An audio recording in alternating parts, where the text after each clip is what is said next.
नमस्कार. महाराष्ट्रात सरकारी नोकरीचं स्वप्न पाहणाऱ्यांसाठी एक खूप मोठी संधी चालून आली आहे आणि ही संधी आणली आहे आदिवासी संशोधन आणि प्रशिक्षण संस्थेने. एक असा कार्यक्रम जो खरंच अनेकांचं आयुष्य बदलू शकतो. चला तर मग याबद्दल सगळं काही जाणून घेऊया. आणि हो, ही माहिती कुठून तरी ऐकीव नाहीये. हे बघा, ही आहे महाराष्ट्र शासनाची अधिकृत सूचना. म्हणजे जी जाहिरात स्क्रीनवर दिसते ना, तीच या सगळ्याचा आधार आहे. त्यामुळे शंकेला जागाच नाही. ही 100% खरी संधी आहे. या जाहिरातीतली सगळ्यात महत्त्वाची गोष्ट कोणती असेल तर ती म्हणजे हे कोचिंग पूर्णपणे मोफत आहे. विचार करा, आजकाल प्रत्येक गोष्टीसाठी एवढा खर्च येतो.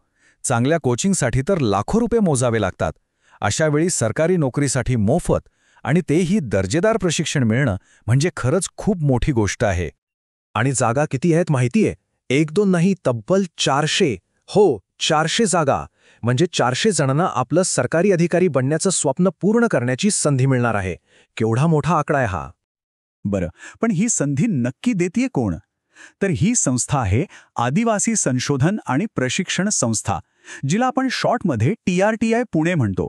ही काही साधीसुधी संस्था नाहीये, तर खास करून अनुसूचित जमातींच्या कल्याणासाठी आणि विकासासाठी काम करणारी एक खूप महत्त्वाची सरकारी संस्था आहे.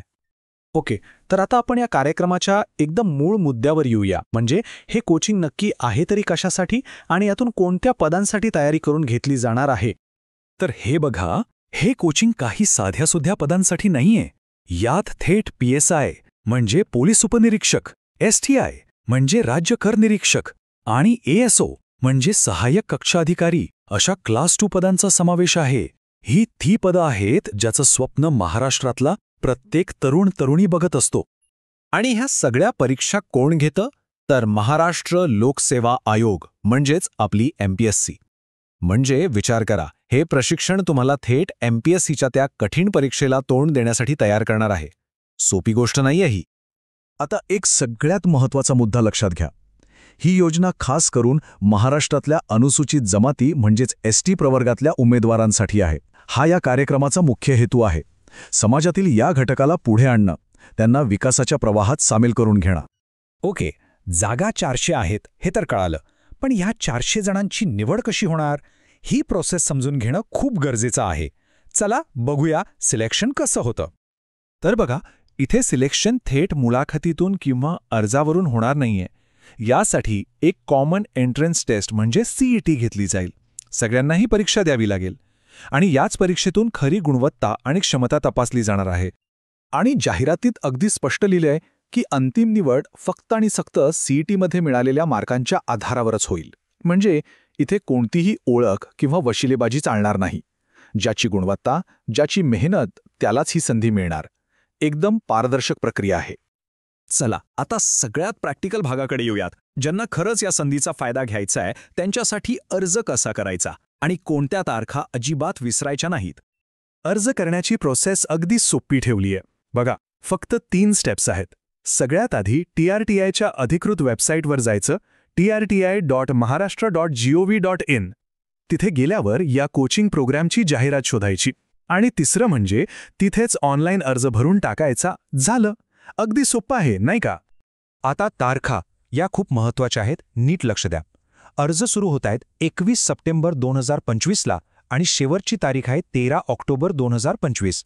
या तारखा कुठेतरी लिहून ठेवा किंवा मोबाईलमध्ये रिमाइंडर लावून ठेवा. कारण एकदा तारीख गेली की गेली, ही संधी परत येणार नाही. पण थांबा, इथे एक छोटीशी गोष्ट आहे जी तुम्हाला कन्फ्यूज करू शकते. जाहिरातीत कार्यक्रमाचं वर्ष दिलंय 2024-25, पण अर्जाच्या तारखा आहेत 2025 मधल्या. त्यामुळे थोडा गोंधळ होऊ शकतो. म्हणून एकच सल्ला असेल, अर्ज करण्यापूर्वी अधिकृत वेबसाईटवर जाऊन तारखा एकदा स्वतःच्या डोळ्यांनी तपासून घ्या. तोच सगळ्यात बेस्ट मार्ग आहे. बरं, या सगळ्या तारखा, अर्ज, परीक्षा ह्याच्यात थोडं पलीकडे जाऊन विचार करूया का? म्हणजे ही फक्त एक सरकारी योजना आहे की यामागे काहीतरी मोठा विचार दडलाय? या योजनेचं खरं महत्त्व काय असू शकतं? कारण ही गोष्ट फक्त एका परीक्षेपुरती किंवा एका नोकरीपुरती मर्यादित नाहीये. या योजनेचा उद्देश खूप मोठा आहे. तो थेट एका संपूर्ण समाजाच्या भविष्याशी जोडलेला आहे. या कार्यक्रमाचा खरा इम्पॅक्ट काय? तर 1. उत्तम दर्जाचं कोचिंग, तेही अगदी मोफत मिळतं. 2. एका स्थिर सरकारी नोकरीचा थेट रस्ता तयार होतो. 3 आणि सगळ्यात महत्त्वाचं, ही योजना अनुसूचित जमातींना सक्षम बनवण्यासाठी उचललेले एक मोठं पाऊल आहे. आणि 4 यातून पुढे लावून अनेक शैक्षणिक आणि आर्थिक संधींची दारं उघडतात. म्हणून जाता जाता फक्त एवढा विचार करूया की अशा प्रकारच्या संधी फक्त एका व्यक्तीचं आयुष्य नाही बदलत, त्या एका संपूर्ण पिढीचं भविष्य घडवण्याची ताकद ठेवतात. विचार करा, अशा योजनांमुळे आपल्या समाजात किती मोठा आणि सकारात्मक बदल घडू शकतो, नाही का?